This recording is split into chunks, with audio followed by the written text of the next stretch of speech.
The topic for tonight is self-compassion on the spiritual path. And I chose this topic because I've received a couple of emails in the last few weeks from people that had questions related to this topic. And I think that it's a very important theme in today's times particularly, but probably always historically as well. Self-compassion is such an integral part of the spiritual path. It's such an integral part of being human if we want to cultivate our humanity. It can be really hard being human. There's just so much that we experience being embodied beings. I sometimes talk about what I refer to as the art of being human, which is learning how to be individuated beings with a separate sense of self and other that are immersed in this relative world of duality, and yet still, while maintaining our ability to relate at this relative level, maintaining a connection to that deeper source within that connects all of us across space and time. Because there is this transcendent unity that we are all a part of and expressions of. And we are able to cultivate a connection to that even while experiencing ourselves as individuated beings. But in order to do so, we have to learn to soften into the present moment, to be with ourselves as we are in each moment. And that entails a great deal of self-compassion. Because as I said, it can be really hard at times, having these experiences at a dualistic level, all of the sensations, the emotions, the relationships, all of the trials, the suffering, the joys, the variation that there is living a human life. We need to learn to make space for all of that if we wish to live fully. Because it's an interesting thing that we cannot selectively shut down our ability to experience. We can't selectively decide, I just am going to resist and I'm not going to experience the sadness or the pain, but I still want to fully experience all of the joy and happiness. If we begin to shut down to the experiences of life, we shut down to all of it. And so in order to stay open, in order to keep our hearts open, it is so important to cultivate self-compassion.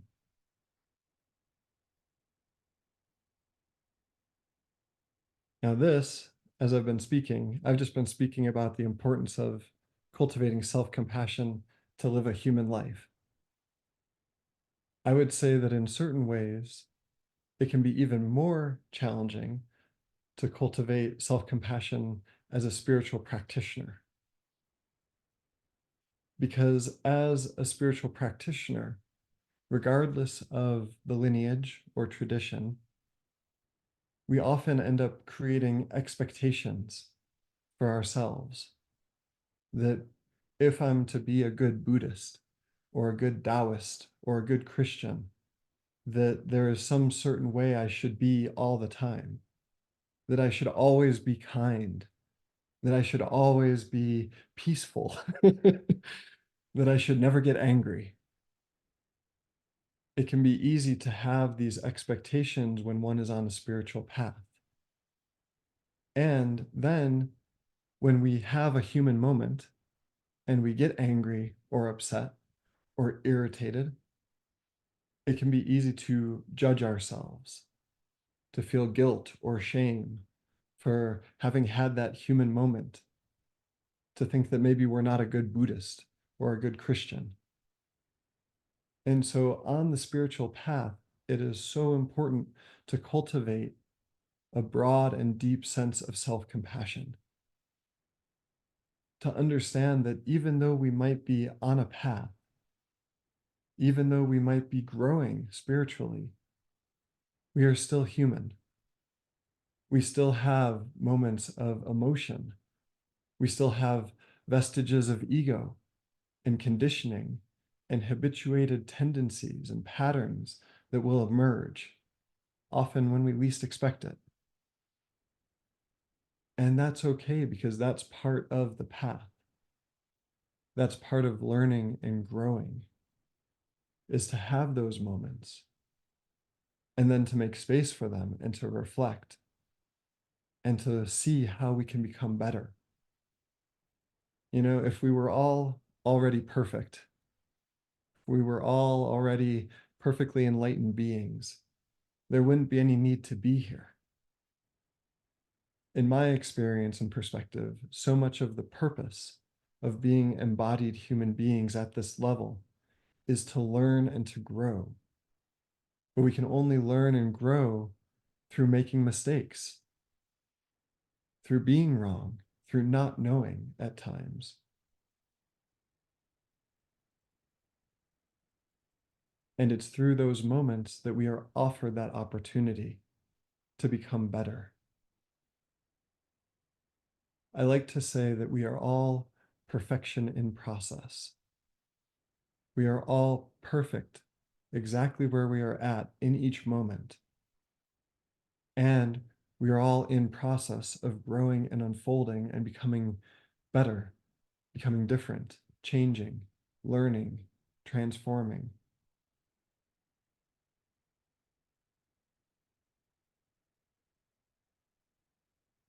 And so this skill and ability of self-compassion is so important on the spiritual path, to make space for ourselves, to move beyond judgment and guilt and shame, and have an honest accounting of where we are at. Because it's only by being where we are at that we can change and grow. If we're always trying to be somewhere else, if we think we're supposed to be up here and we're actually right here, then we can never actually move from here to here. It's a process. It takes time. Another reason why self-compassion is so important as a human and on the spiritual path is because it's only through cultivating self-compassion that we can truly be compassionate with others. The way a person acts towards others is often a reflection of how they relate to themselves. If we're hard on ourselves, if we judge ourselves, if we point out all of our flaws, then we're going to often act the same way towards others. We're going to be harder on others. When we get to know ourselves more deeply, when we make space for self-compassion, we also simultaneously make more spaciousness for others to be where they're at. When we allow space for ourselves to make mistakes, it's easier to forgive others for their mistakes. This is all part of the process of growing.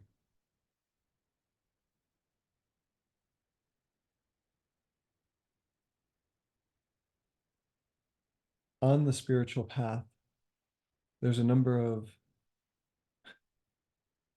obstacles we can encounter that self-compassion can help us with, can help us to overcome.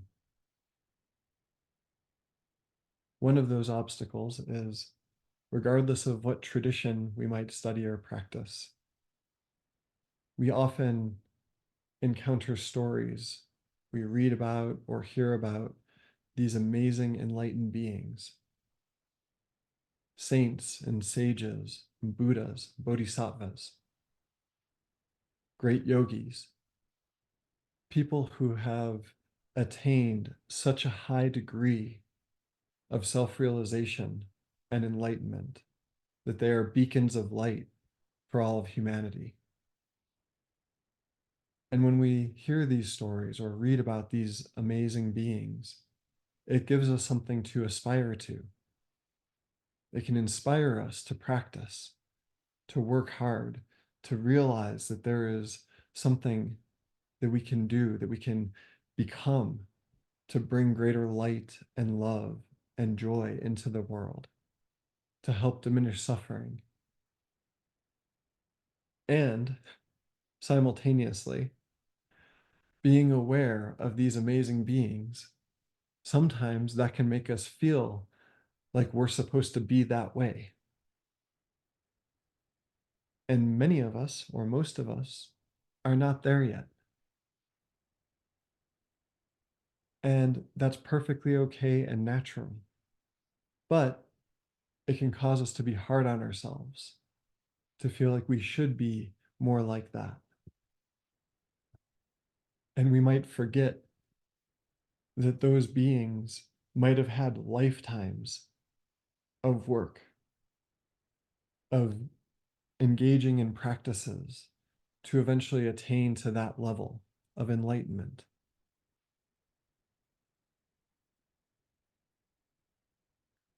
There are cycles within life and across lifetimes. There are times of being more introverted and more extroverted. There are times of working more inwardly on oneself and times of doing more out there in the world to help others. And both aspects are necessary. It might be that those people that we see and idealize that are out there doing so much to help others in the world, they might have spent several lifetimes being hermits and being inward. And that was a necessary part for them to eventually reach a point where they could become these great beacons of light for the world and for humanity. You know, a seed does not suddenly sprout into a full grown tree. There are all of these stages and states in between that are necessary for that transformation, for that growth, for the tiny seed to become the giant tree. And sometimes we forget that that is all part of the process. And so, what I would say is most important is being with ourselves where we're at and making space for that self compassion to realize that maybe this is what we need right now. And maybe we aren't meant to be those amazing enlightened beings in this lifetime. But if we work with where we're at right now, maybe we will be next lifetime, or maybe we will be later in this lifetime.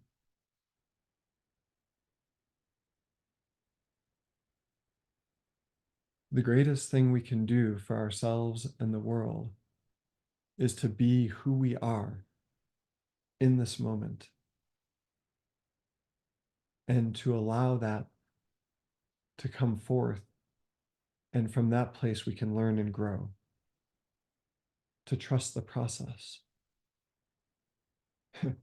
Now, when I say be who we are, that can be a tricky thing because part of truly being who we are means moving beyond the conditioned ideas of the ego, of the reified sense of self identity that so many of us have.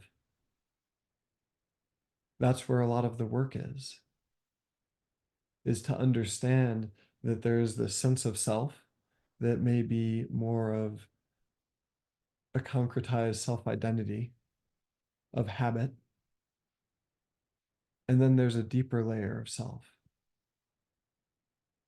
And this is why we need to have compassion for ourselves. Because it's really hard working with these different facets, being multidimensional beings that have so many different aspects to our lived experience. The emotional self, the physical body, the mind, the spiritual self, the relational self, how we relate to others, our professional lives, all the different roles we take on as family members, as fathers, as sons, as daughters, as mothers, as siblings. All of these different roles carry different levels of conditioning. And so, in order to sink beyond all of that conditioning into our core, into the light that is our true nature, we need to be very gentle with ourselves and understand that there are complex dynamics occurring all the time. And yet, as we soften as we take time to breathe, to become more present, to experience the moment to moment play of sensations and thoughts and emotions, slowly those ripples will slow down and will begin moving towards a deeper stillness within. This is why the practice of meditation can be so useful. Because with meditation, we create a time to set aside to be with ourselves as we are and to slowly work through those layers, to let some of the grosser outer layers of resistance, of tension begin to subside, begin to soften into the light in our center. And here again, for meditation practitioners, one thing that we have to be careful of is sometimes we can think that we're supposed to meditate every single day, or we're supposed to meditate for a certain amount of time every day. And if we're not careful, we can start to accrue guilt when we miss days, or we don't meditate for as long because we have school or work or other obligations. And so again, self-compassion on the spiritual path, to make space for the fact that there are cycles even within meditation practice. There are times when we will be more regular and consistent, and maybe we meditate every day, twice a day for months and months. But usually, for most of us, living lives in the mundane world with other obligations, there will be periods when we might not meditate in a formal seated fashion for weeks or months. And it's okay. It's natural. And those periods of not meditating can sometimes offer something different, that then when we come back to a regular meditation practice, we come back to it in a different way, with a different understanding. We need to be so careful about guilt, because guilt can be one of the greatest obstacles to spiritual development and growth. And if we feel guilty about not meditating as much as we think we should, then that will actually taint the practice for us. We'll have negative associations with meditating instead of positive associations. And so having self-compassion allows us to move beyond guilt. It's the antidote to guilt. Now, I will say briefly, because people often ask about this, I would say that there's a difference between guilt and remorse. Guilt, I don't think, is ever useful for us. It's something that weighs us down, creates a lot of resistance in the body and the mind, and it ends up blocking growth. It concretizes the very patterns that we feel guilt around. Whereas with remorse, remorse has a quality of penitence in the etymology. And so with remorse, we recognize that maybe we've acted unskillfully or hurtfully, and then we take action to make changes. And I bring this up because walking a spiritual path can be like walking on a knife's edge. And so it's very important to find that middle path of balance. And so when I talk about self-compassion, I mean a spaciousness where we allow that we are human and that we make mistakes. But on the other hand, that doesn't mean that we have carte blanche to just do whatever we want anytime and not worry about how it affects anybody else or what the consequences are. That would be a form of spiritual bypassing, where we don't take an honest accounting of ourselves and our words and actions. Self-compassion is the opposite. It's making space to be with all of that and to see it for what it is. And from that place, we can make different choices.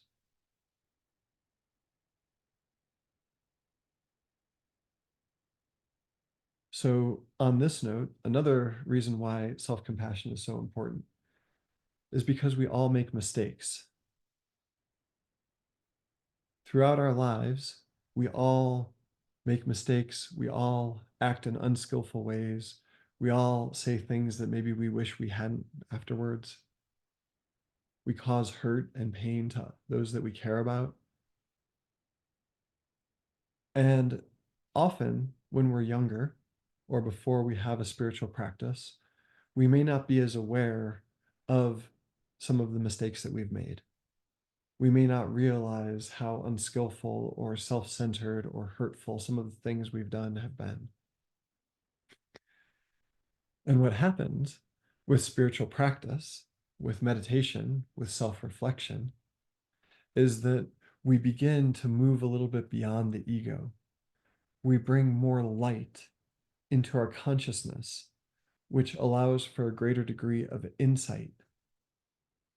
Now, this always sounds like a great thing when we talk about it, right? Like, I mean, who doesn't want more insight? Who doesn't want more wisdom? But when we have greater insight, it can also bring greater insight into all of the things we've done in the past. And so, with greater insight, we might have even more realization around how unskillfully we've acted in the past.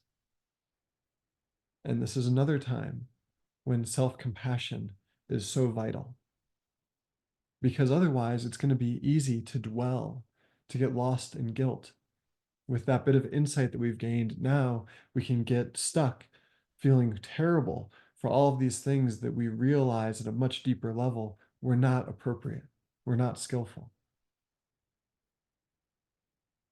But this is simply that we've got greater insight because we've actually grown. And so having that insight into things that we've done in the past is actually a sign of how much we've grown since that time. The fact that we have greater realization of the full impact and consequences of our words and actions. And so we have to have self compassion. And again, this isn't about bypassing and saying, oh, none of that matters, it's okay. It's about being honest with ourselves. And now, with this greater level of insight, making a commitment to do better. But we can only do that if we have the self compassion to be present with all of that without sinking into guilt or shame or self judgment. You know, the etymology of compassion is to be with suffering. It's not about trying to take away suffering necessarily, although that's a natural outcome of being with suffering. But compassion itself simply means to be with suffering, whether of ourselves or of others, to make space for it, to be present with it as it is. And it's through being present with suffering as it is that we're able to unleash the transformative potential of suffering, of difficulty, of hard experiences, of pain, of loss.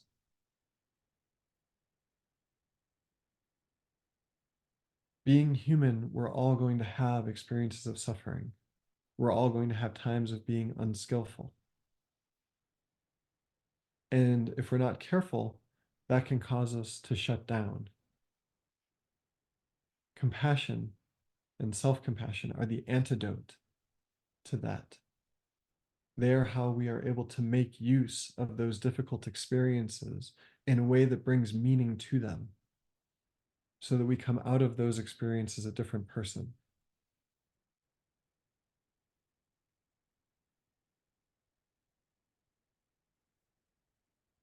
It's through having self compassion that we give ourselves permission to change. You know, I believe it was the psychologist Carl Rogers who said something to the effect of The curious paradox is that when I accept myself just as I am, then I can change. We need to make space to be who we are, to be present with ourselves, with all that that entails. And the more we're able to do that, the faster we transform and grow. It's when we deny or push down or resist or have guilt about who we are or about things that we've said or done that we actually prevent ourselves from growing.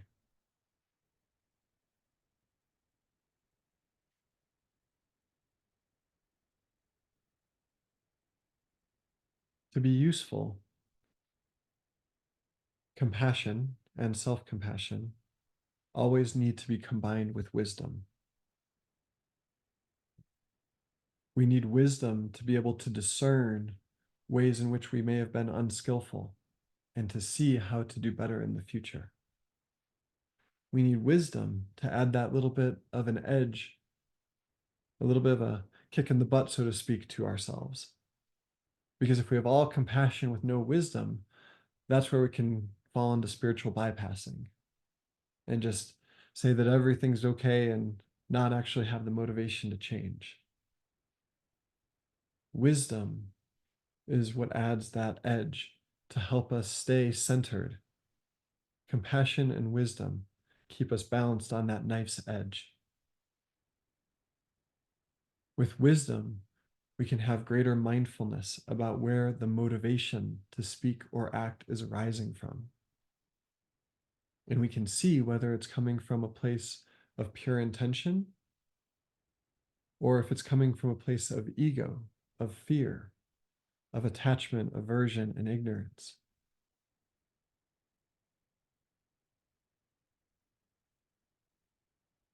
This level of discernment helps to create the spaciousness that we need to take an honest accounting of ourselves.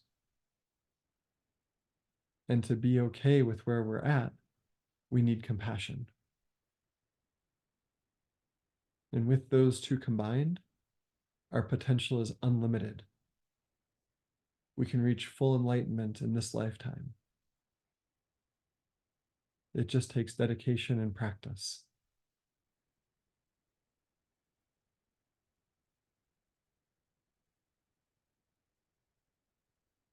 Another reason why we need self-compassion is because we live in difficult times.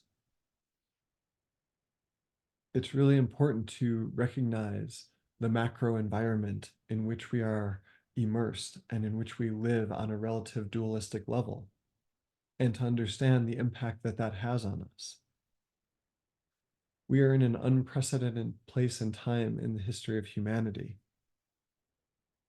And this outer world does have an experience on our individual experience. It affects our ability to engage deeply in spiritual practice. I mean, let's be honest, the outer world and what is occurring at the level of humanity in modern times is not necessarily the most conducive to a deep spiritual practice.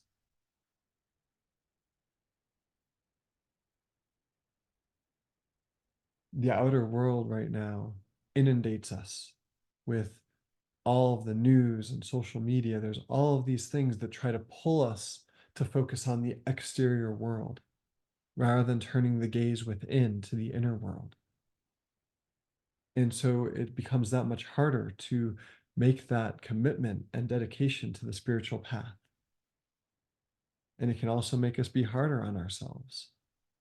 It can also make us be harder on the world. And instead of looking within, it can be easier to judge the outer world and point out all the things that are wrong. But that's really just an expression of the fact that we aren't finding that wholeness within. It's a normal tendency as humans to try to find happiness through things in the outer world, through trying to have the outer world be a certain way, to believe that if just X, Y, and Z were the case with the outer world and with my relationships, that everything would be great. But that's a delusion that has plagued humanity probably since our inception. And that's what spiritual paths are the antidote to. There's so many different spiritual paths, but underneath the outer exterior and how they are presented, they're all gesturing towards the same truth. That we can find that happiness that we're looking for within. When we turn the gaze within, when we find that peace and wholeness within ourselves. And as we do so, we have a greater impact on the outer world without even trying to change anything at all. But in order to do that, we need that self-compassion. We need to be gentle with ourselves for the fact that we do live in challenging times. In Buddhism, they say that we're in a degenerate age. And in such an age, it is more challenging to focus on spiritual practice. And so we need to be gentle with ourselves.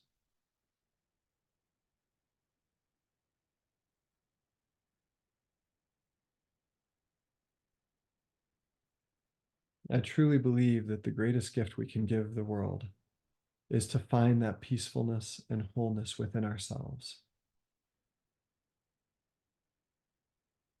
In so doing, we can radiate that out and we can affect the entire world without trying to change anything at all. But it all starts with self-compassion. It's hard being human, and it's even harder trying to walk a spiritual path. And so we need an extraordinary amount of gentleness and compassion for ourselves on this journey.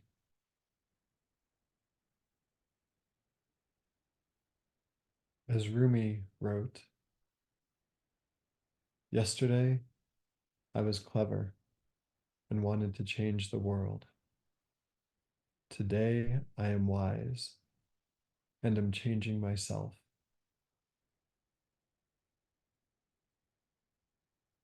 If we wish to walk the spiritual path, if we wish to be the best humans we can be and bring forth the beauty that only we can, self-compassion is so important. It is the key to overcoming guilt, to making space for the human side of ourselves, for realizing that we are all perfection in process.